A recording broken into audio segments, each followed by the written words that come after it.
Ciao ragazzi, io sono Riccardo, bentornati nel mio canale YouTube. Le riprese che avete visto le ho realizzate a bordo di questa bici, la GoGoBest GM27, con motore centrale, sensore di coppia, doppia sospensione, delle belle ruote grandi da ben 3 pollici che assorbono assieme alle sospensioni tutte le asperità della strada. Una bici che mi è piaciuta davvero tantissimo e che quindi voglio farvi conoscere. Vi lascerò ovviamente il link giù nel primo commento della descrizione per farvi conoscere il prodotto in modo approfondito. Quindi cambiamo inquadratura, guardiamolo nei dettagli, vedremo anche qualche altra ripresa durante l'utilizzo e vi spiegherò tutte le caratteristiche di ciò che mi è piaciuto e ciò che non mi è piaciuto. Quindi cominciamo. E allora diamo quindi un'occhiata rapida alla bici, vediamola in tutta la sua bellezza perché effettivamente è una bella bici con dei bei copertoni, delle belle gomme, accessoriata con queste sospensioni sia anteriori che posteriori e il motore centrale danno un design davvero molto bello. Allora parliamo di qualche caratteristica e poi scendiamo un pochettino più nei dettagli. Quindi bici con doppia sospensione, questa è la sospensione posteriore, queste invece sono le sospensioni anteriori, come sempre regolabili sia per quanto riguarda il precarico che eventualmente richiudibile. Nella parte anteriore abbiamo anche un faro che si accende dal comando sul manubrio. Quando si accenderà il faro si abbasserà leggermente la luminosità del display. Sempre sul manubrio troviamo quindi le leve per i freni, sono dei freni idraulici col sistema che interviene quando si premono e quindi interrompe l'assistenza del motore.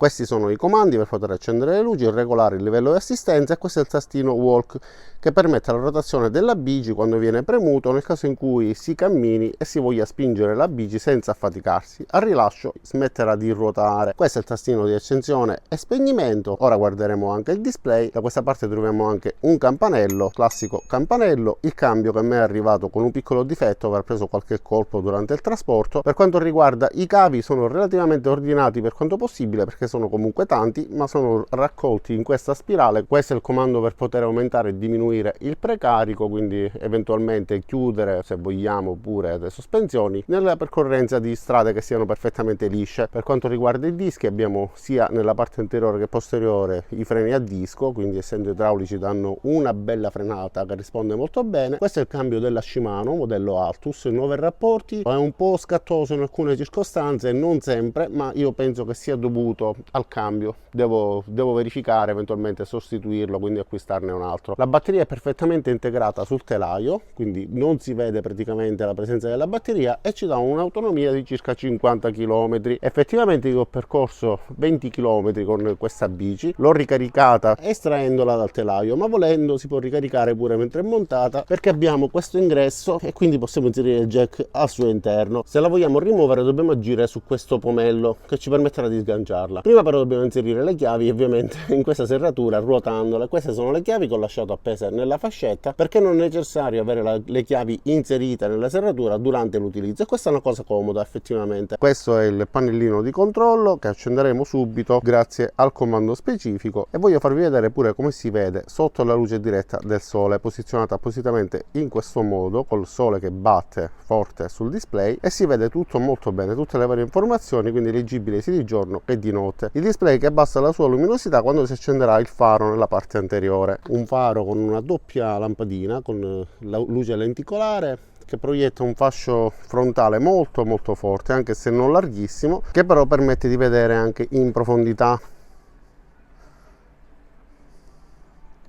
Sul manubrio ovviamente troviamo i vari comandi, quindi quello del cambio nel mio caso è arrivato difettoso, quindi non segna né bene la marcia inserita, ma in più ha questa lesione, quindi dovrò sostituirlo. Questo è il sensore per la rotazione, è magnetico, passa davanti all'altro sensore, quindi comunica il numero di giri della ruota, riportando quindi velocità e chilometri percorsi. Ovviamente se è la regolabile, considerate che io sono alto 1,97 m e con la regolazione attuale mi trovo molto bene. Invece per quanto riguarda la comodità del sellino, ho trovato sellini più comodi finora. I pedali sono in metallo, quindi dei pedali robusti e le ruote con questa sua larghezza unita alla doppia sospensione ci danno pure un ottimo comfort in uso cittadino, comunque dove si ha un'asperità. Effettivamente la bici si guida molto piacevolmente. Nella parte anteriore comunque tra i pedali troviamo il motore Ananda. Questo ci permette anche di avere pure una buona assistenza un po' da tutti i meccanici. Chi si occupa di bici può intervenire in caso di necessità ed è un motore con sensore di coppia. quindi basta poggiare semplicemente il piede sul pedale, il motore percepirà il peso del piede e già darà la sua assistenza aiutandoci la percorrenza, quindi agirà sulla rotazione della monocorona. Ovviamente in base al tipo di assistenza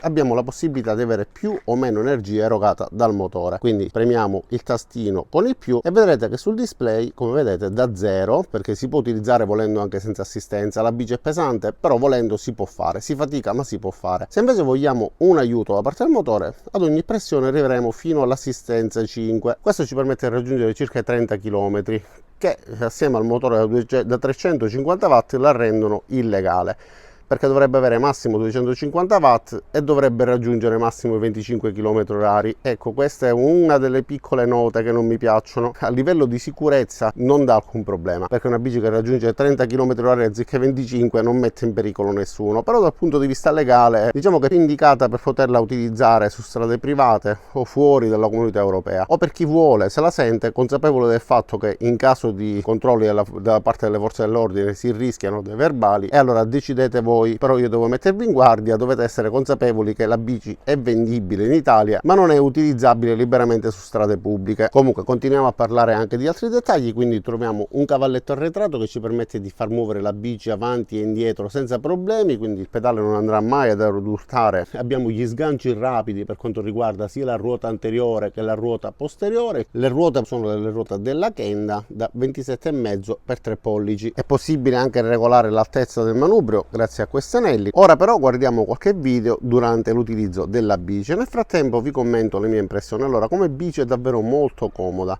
L'autonomia di 50 km permette di fare la maggior parte dei percorsi urbani, poi chi ha esigenza di chilometraggi maggiori ovviamente deve orientarsi su bici che diano un'autonomia un pochettino più ampia, però in questo modo personalmente per gli spostamenti che ne faccio io, circa 20 km ogni volta che esco, 20-25, diciamo che per me sarebbe perfettamente adeguata. Per quanto riguarda il motore, ha una spinta costante e omogenea. All'inizio, per chi è abituato a bici con sensore di pedalata, ovviamente un sensore di coppia può lasciare perplesso, ma dopo i primi 200-300 metri già si prende confidenza e si inizia ad apprezzare il fatto che come bici si debba utilizzare sfruttando la forza delle gambe. Una forza leggera, perché il sensore di coppia già percepisce il peso della gamba, quindi non è necessario spingere per potersi muovere, però comunque ci mantiene in movimento. Quindi per chi ha bisogno di una bici che dia la possibilità di utilizzare le gambe e anche di poter avere un grande aiuto da parte del motore, per esempio per correre delle salite, anche delle salite relativamente ripide o lunghe, per le quali a volte si stanca parecchio, un sensore di coppia che non dà una spinta eccessiva a livello di coppia iniziale ci dà la possibilità di utilizzare la bici, fruirne mantenendoci in allenamento, quindi facendo attività fisica senza stancarci troppo. Poi a questo proposito voglio mettere anche un video, una ripresa realizzata appositamente mentre stavo percorrendo una salita molto lunga e molto ripida, e voglio farvi sentire come parlavo, perché ho fatto questa ripresa appositamente per farvi rendere conto di come la bici possa aiutarvi. Quindi guardiamo quella ripresa. Allora, adesso sono in una salita tosta, bella tosta, non so che pendenza ci sia, però spero di riuscire a farvi capire. No, mi sa che dall'inquadratura non si capisce. Comunque devo spingere un bel po', non tantissimo perché comunque ho l'aiuto, ma devo comunque spingere sui pedali. Ecco, questa è la parte più ripida della salita, vado a 17 km/h e con questa andatura devo dire non è una passeggiata, però ci va a fare quel movimento con le gambe, quella spinta, quella forza adatta per bruciare calorie e usare i muscoli, ma il motore sicuramente ci aiuta ed è piacevole da utilizzare. Ok, adesso siamo in pianura, sempre con la stessa forza. Sto raggiungendo di nuovo i 20 km/h, 22, 21, e non siamo comunque in pianura, siamo in una leggera salita. Va bene. come avete visto, quindi si riesce a percorrere una salita di questo tipo senza difficoltà. Per il resto, come bici a me è piaciuta tantissimo. GoGoBest ha realizzato una bici da un bel telaio, un bel aspetto estetico, nelle quali non si vedono praticamente nemmeno le saldature, perché hanno curato i dettagli estetici sia per quanto riguarda la parte cromatica, gli abbinamenti, ma anche i vari dettagli. Quindi una bici fatta davvero bene con componenti di alta qualità. Per quanto riguarda la spedizione e i tempi di consegna, allora spediscono direttamente dall'Europa, quindi non pagherete la dogana, la riceverete in circa una settimana dall'ordine. Arriva all'interno di una grande scatola ben imballata, effettivamente protetta molto bene, e il montaggio è molto facile. Arriva praticamente già quasi tutta assemblata, quindi bisogna solamente inserire la ruota nella parte frontale, avvitare i pedali e inserire il manubrio, che si avvita solo con 4 viti. Poi per il resto nulla di che. Ah sì, dimenticavo, anche il fanale anteriore, ma per il resto la bici è praticamente assemblata circa al 90%, quindi nel giro di 20 minuti, mezz'ora la montate e siete pronti per utilizzarla. Ricordatevi però prima di dare una bella ricaricata alla batteria, perché prima di utilizzare queste bici le batterie vanno comunque ricaricate al massimo, anche se guardando il display dovesse sembrarvi già carica al massimo. Ricordatevi che la prima ricarica comunque dovete farla voi, questo allungherà la vita della batteria e vi permetterà di utilizzarla al 100% delle sue prestazioni. E quindi ragazzi, io vi lascerò il link giù nel primo commento nella descrizione per poter vedere la bici. Spero di associare anche il link ad un codice di sconto.